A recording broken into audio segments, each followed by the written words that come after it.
welcome back to my YouTube channel. I know it's been a long time and I completely forgot to turn my microphone on. How stupid of me. Hey guys, welcome back to my YouTube channel. I know it's been a long time and I do apologize. I did not mean for it to be this long. I thought I was going to be able to have some videos finished and edited and posted for you guys at the beginning of the year, but time flew and I just wasted away all of my time that I had off in December. But I'm back, and today I have a brand new painting that I just got finished of an eye. I actually learned a lot while I was painting this, and I would like to share with you the time-lapsed version of this painting. But I actually had somebody ask me if I would consider posting the full length of a painting, which would be real time. So the entire process. And I was like, you do know that's gonna be like a long time, right? And so that is a question that I would like to ask you guys. If you are interested in having like a full length tutorial, I mean the entire amount of time that it took me to paint this painting, let me know in the comments. If you're interested in something like that, a slowed down version so you can actually see all the things that I do. This particular painting took me 7 hours. So I'm not 100% sure, unless you are literally a die-hard art fanatic, that you're gonna wanna sit there and watch someone else paint an eyeball for 7 hours. But you might be that kind of person. I don't know. Just let me know in the comments. If you're not, tell me that you don't want that. But if it is something that you want, or if you have something else that you want, leave it in the comments. I'm always trying to find new content, helping out as many people as I can. So if you are interested in something specific, please feel free to let me know in the comments. Anyways, without further ado, here we go. Now, when I first started this painting, I actually didn't end up following some of the rules that I've talked about with you guys in other videos before. And that is, when you start a painting, it's always a very good idea to bring your canvas, paint your canvas, to the medium tone of what you're going to be painting, your subject matter. And in my case, this would have been a flesh colored with a little bit of pink. And how I achieve that color is a little bit of titanium white, some yellow ochre and primary red, and then also another color that is simply called pink, and another color that's simply called flesh. Now those last two colors really don't help anybody out very much, but that's simply the label that they have, and they look like flesh and pink. Now the pink is kind of a very light pink, which was exactly what I needed to get the flesh colored tone for the skin around the eye. Now, the reason why I didn't end up painting the whole canvas this flesh colored or pink color, whatever you want to call it, tone, is simply I just got excited and I decided that I wanted to focus in on the iris, pun intended. Now, the reason why this really didn't come back to bite me that much, because the iris is so far removed on the color spectrum from the rest of the flesh colored painting on the outside that, as far as trying to make it cohesive, really wasn't that much of an issue, because if you focus in on an eye like this, the iris and the pupil and the color part of the eye is so much different typically from the skin color that it's really not going to be that much of a problem if you're trying to match colors.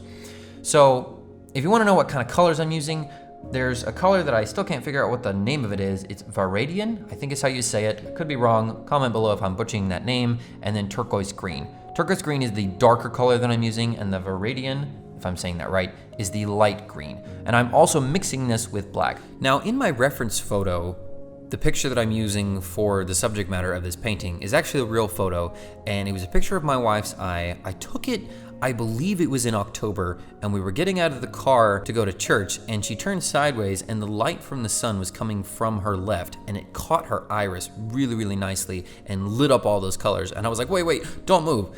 And I got my phone and took a really nice close-up picture of her eye, had it on my phone for a long time, decided to use it as the subject matter and the content for this painting.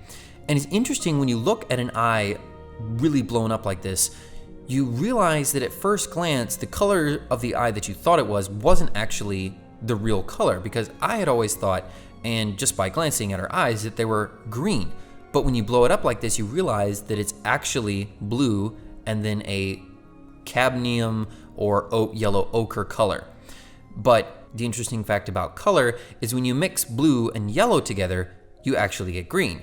But you would already know that, unless of course you're colorblind.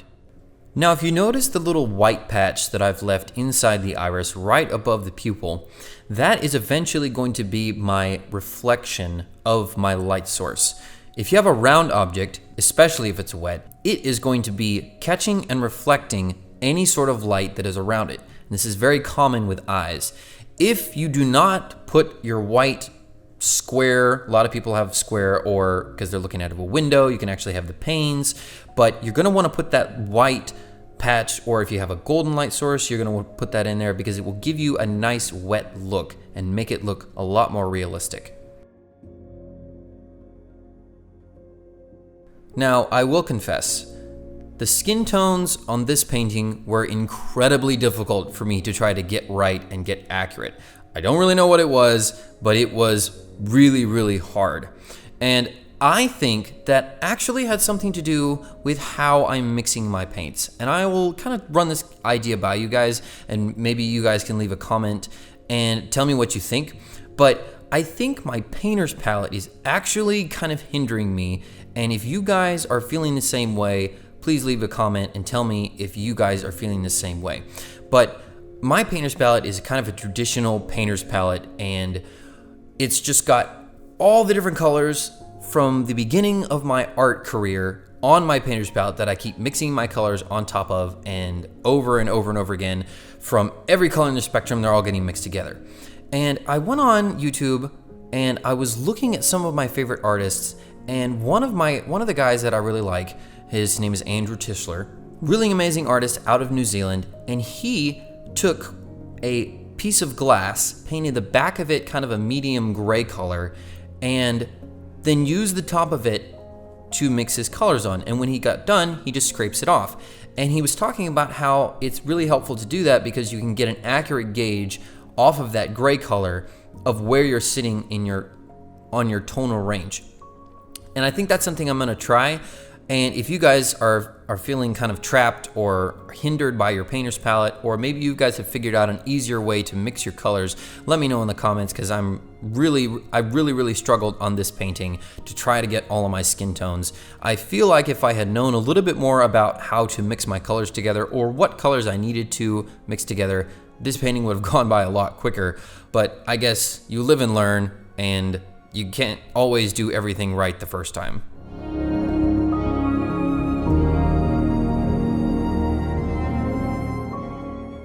Now at this point, I decided that I wanted to put a lot of work and detail in the iris. And if you do any sort of research about the actual iris, the structure and how your eye is made up is really kind of interesting, because your iris and your pupil will move and expand and contract depending on what kind of light you're in, also depending on what kind of mood you're in. And I was reading a little bit about it, and I came across something that I thought was actually really funny. And it was a website, and it said, in a website poll of over 66,000 respondents, 20% said green was the most attractive, followed by hazel and light blue at 16%. Brown was far and away voted the least attractive at 6%. But don't take it personally, brown-eyed people. You can always opt for colored contact lenses, just like they do in the movies.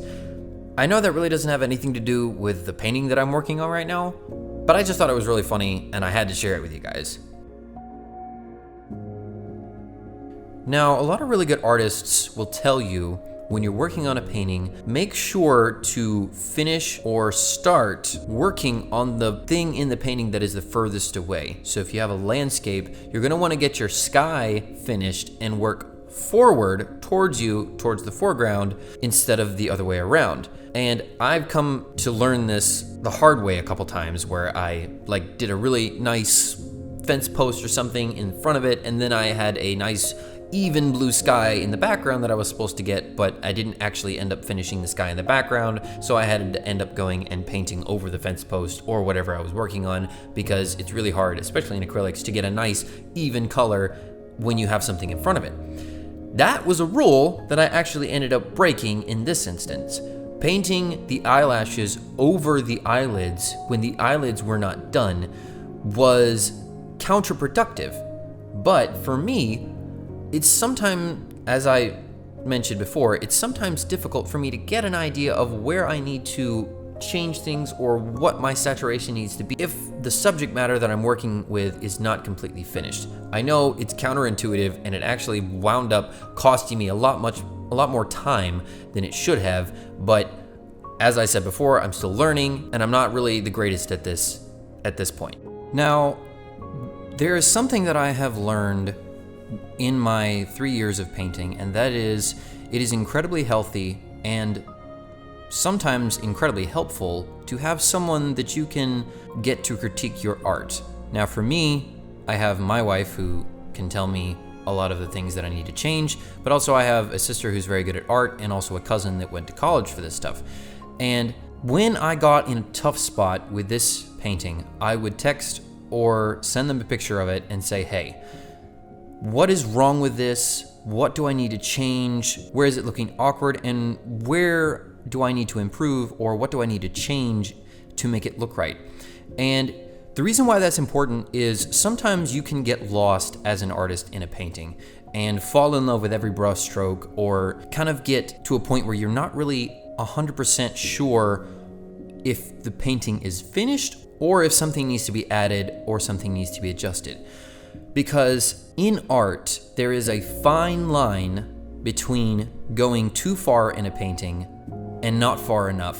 There is a very fine line between those two things, and it's always helpful to get a second opinion or a third opinion, and they also will be able to see things in your painting, no pun intended. Well, actually the pun was intended.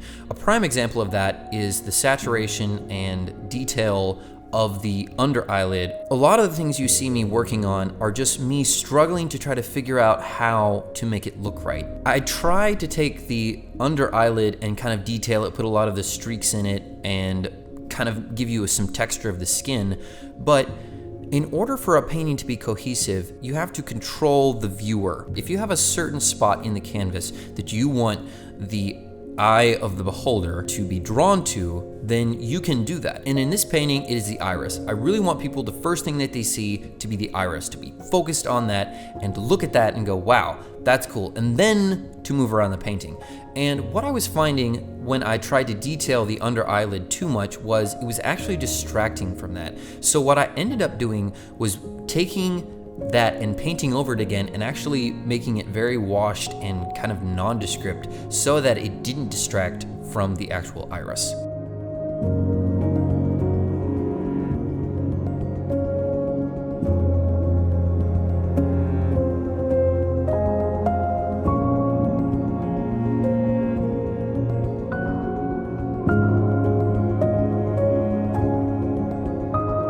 Now, there was another thing that I was running into a problem with, and that was the eyebrow.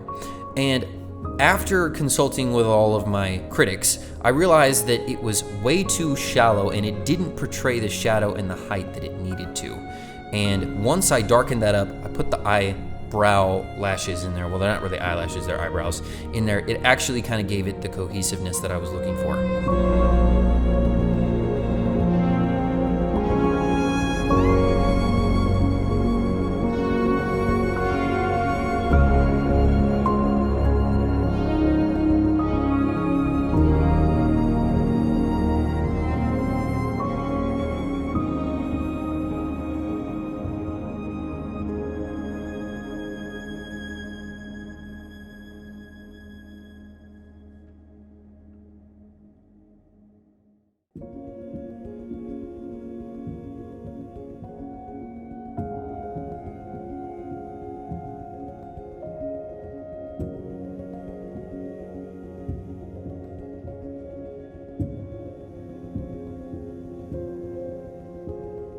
Alright guys, I hope you enjoyed that. Like I said in the beginning of this video, if you have something that you want me to do a tutorial on or do a video on and go in depth, a specific subject matter that you want, please let me know in the comments. I always read them, seeing as how there's only like 3, so it doesn't really take me that long.